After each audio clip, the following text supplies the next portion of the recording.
Hello friends, welcome to library science classes by Preeti. कैसे हैं आप सभी? आशा करती हूँ आप सभी अच्छे होंगे। तो आज के वीडियो में हमारा टॉपिक है पुस्तकालय जगत में सूचना के प्रसार में सारांशीकरण क्या है, व्हाट इज एब्स्ट्रैक्टिंग। तो यदि आप चैनल पे नए हैं तो प्लीज़ मेरे चैनल को सब्सक्राइब कर लीजिएगा और बेल आइकन को प्रेस कर लीजिएगा ताकि मेरे चैनल पे आने वाले वीडियो का नोटिफिकेशन आपको मिलता रहे। तो चलिए हम बात करते हैं सारांशीकरण क्या है। देखिए, सारांशीकरण में हम सारांशीकरण के अंतर्गत मैंने 3 चीजों को ऐड किया है। इसके सिद्धांत, सारांशीकरण की आवश्यकता एवं महत्वपूर्ण सारांशीकरण सेवाएं। तो सारांशीकरण के साथ साथ इन तीनों टॉपिक पे भी मैंने नोट्स तैयार किए हैं। तो चलिए अब बात करते हैं। सबसे पहले सारांशीकरण क्या है। जब किसी प्रलेख जैसे शोध प्रतिवेदन, प्रकाशित आलेख किसी विशेष विषय का गहराई से अध्ययन आदि में दिए गए विवरण को संक्षिप्त रूप से प्रस्तुत किया जाता है एवं जिससे उपयोगकर्ता को अपनी वांछित नवीन सामग्री आसानी से प्राप्त हो जाए तो उसे सार या सारांश कहते हैं। और इस सारांश को तैयार करने के कार्य को सारांशीकरण कहते हैं। इससे तात्पर्य यह है कि वर्तमान समय में किसी भी क्षेत्र से संबंधित पत्रिकाएं अत्यंत विशाल संख्या में प्रकाशित हो रही हैं। इतनी विशाल संख्या में से कोई भी उपयोगकर्ता अपनी वांछित नवीन सामग्री को सुगमता पूर्वक चयन एवं अवलोकन नहीं कर सकता है। तो इस दृष्टि से सारांशीकरण की भूमिका महत्वपूर्ण होती है, जिनके द्वारा एक उपयोगकर्ता अपनी वांछित सूचना सामग्री के बारे में कम समय में ही पूर्ण रूप से अवगत हो जाता है, क्योंकि सारांश किसी प्रकाशन अथवा आलेख का संक्षिप्त सार होता है जिससे संबंधित प्रलेख या प्रकाशन के पूरे ग्रंथों का विवरण उल्लेख संक्षिप्त रूप में किया जाता है, जिससे उपयोगकर्ताओं को उसका उपयोग करने में सुविधा प्राप्त हो सके। एक पत्रिका के सारांश में लेखक प्रलेख की मूल पत्रिका, खंड, वर्ष एवं पृष्ठ संबंधी सूचनाओं के साथ साथ लेख के तथ्य की भी सूचना प्राप्त हो जाती है। वर्तमान में जितने भी तरह के सारांश पत्रिका उपलब्ध हैं वे द्वितीयक प्रकाशक के रूप में मानी जाती है। अतः सारांश को द्वितीय साहित्य का एक आवश्यक अंग माना जाता है, जिसके द्वारा मौलिक साहित्य का ज्ञान और उसका उपयुक्त क्रमबद्ध अभिगम प्राप्त किया जाता है। तो ये था सारांशीकरण क्या है। अब इसकी देखिए परिभाषा यहाँ पे मैंने दी है। G.H. वेल के अनुसार, बिना किसी आलोचना, व्याख्या तथा बिना किसी इस तथ्य को स्पष्ट किए हुए कि किसने सारांश को प्रस्तुत किया है, एक प्रलेख के सारांश में प्रलेख का शुद्ध प्रस्तुतिकरण होना चाहिए।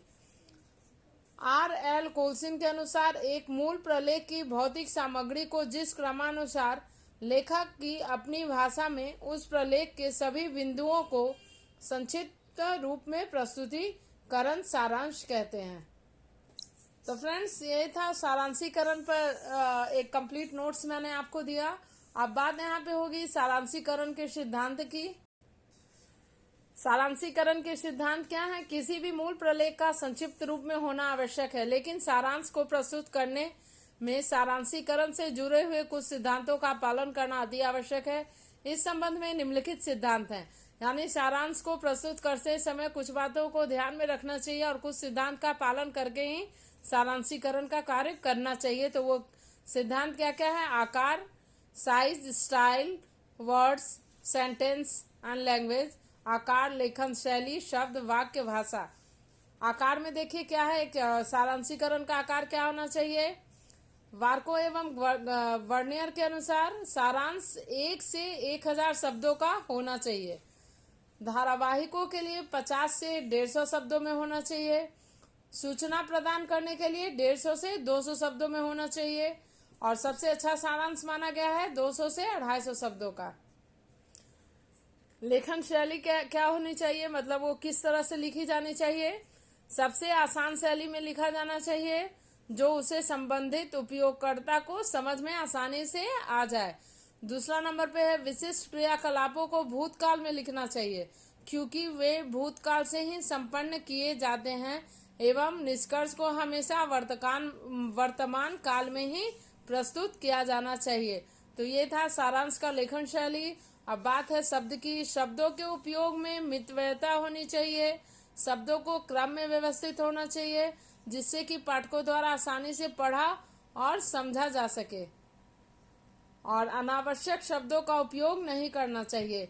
तो ये था सारांशीकरण में किस तरह से शब्द का यूज करना चाहिए। अब बात है वाक्य की। वाक्य पूरे तथा संक्षिप्त होने चाहिए। शुरू के वाक्य ऐसे होने चाहिए जिससे कि शीर्षक की पुनरावृत्ति ना हो। अब बात है भाषा की। सारांशीकरण का लैंग्वेज कैसा होना चाहिए। सरल भाषा का प्रयोग करना चाहिए। सारांश के भाषा के मूल प्रलेख को पूर्ण रूप से प्रदर्शित करना चाहिए एवं इस प्रकार सारांश का निर्माण करते समय इन बातों का ख्याल रखना चाहिए। तो ये था सारांश का सिद्धांत। अब देखिए यहाँ सारांश की आवश्यकता है। सारांश की आवश्यकता को मैंने 6 पॉइंट्स में डील करा है। पहला है सारांश से समय की बचत होती है। पॉइंट नंबर 2 है भाषा की कठिनाई दूर होती है। सारांश से साहित्य की खोज में सुविधा प्राप्त होती है। सारांश से अनुक्रमणीकरण कार्य में सहायता मिलती है। नंबर 5 है सारांश से समीक्षा को तैयार करने में सहायता मिलती है। नंबर 6 है सारांश के कार्य से सामायिक चेतना को प्रोत्साहन मिलता है। और मैंने इन 6 पॉइंट को फिर से डील किया है। देखिए यहाँ पे मैंने पॉइंट वाइज एक छोटा छोटा इसे डील किया है। पहला पॉइंट है समय की बचत होती है। यहाँ से यहाँ तक मैंने इसे डील करा है, आप इसे अच्छे से नोट कर लीजिए। सेकंड पॉइंट का डील यहाँ से यहाँ तक है, और थर्ड पॉइंट का डील नंबर 3 यहाँ से यहाँ तक है। तो इस पेज को आप अच्छे से नोट कर लीजिए। आप चाहें तो इसका स्क्रीनशॉट भी ले सकते हैं। देखिए पॉइंट नंबर 5 है, 4 है ये, 5 और 6। इस तरह से मैंने जो 6 पॉइंट डील करे थे उसका डिटेल है यहाँ पे।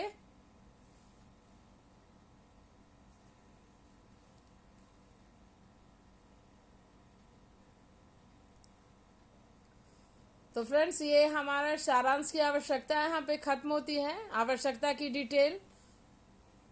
और यहाँ 2-3 लाइन है, आप इसे भी नोट कर लीजिएगा। अब देखिए यहाँ पे कुछ महत्वपूर्ण सारांश सेवाएं हैं।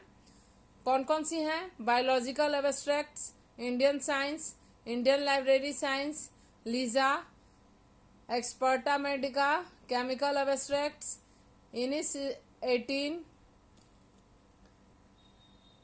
18 है ये, इकोनॉमिक एब्स्ट्रैक्ट्स, सोशियोलॉजिक एब्स्ट्रैक्ट्स और हिस्टोरिकल एब्स्ट्रैक्ट्स।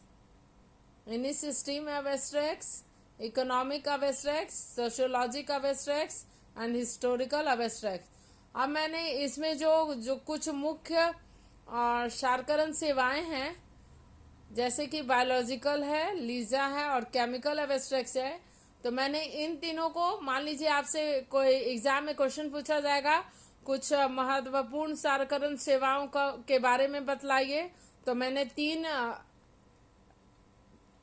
सेवाओं को यहाँ से लिया है और उसका थोड़ा डिटेल में आपको बताया है। यहाँ देखिए इसका मैंने यहाँ पे डील किया है मैंने केमिकल एब्स्ट्रैक्ट्स को।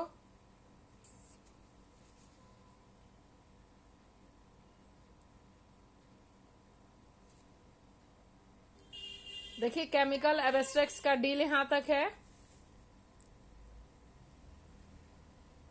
और मैंने सेकंड नंबर पे दिया है लीजा को डील किया है। Library and information science abstracts को डील किया है,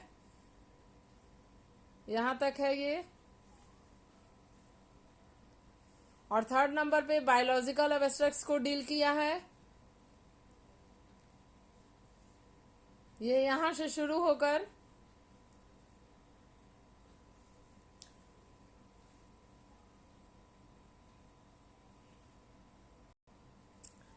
यहाँ पे खत्म हो जाती है बायोलॉजिकल एब्स्ट्रैक्ट्स की डील।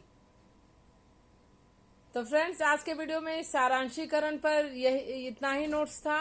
तो प्लीज कमेंट में बताइएगा कि आज का वीडियो आपको कैसा लगा है, और कमेंट्स बॉक्स में ये भी बताइएगा कि नेक्स्ट वीडियो में आपको कौन सा टॉपिक चाहिए। और प्लीज़ हमारे चैनल को लाइक, सब्सक्राइब और शेयर जरूर कीजिएगा। फिलहाल आज के वीडियो में इतना ही था। फिर मिलेंगे एक अगले वीडियो में नए टॉपिक के साथ। तब तक के लिए बाय बाय। Thank you.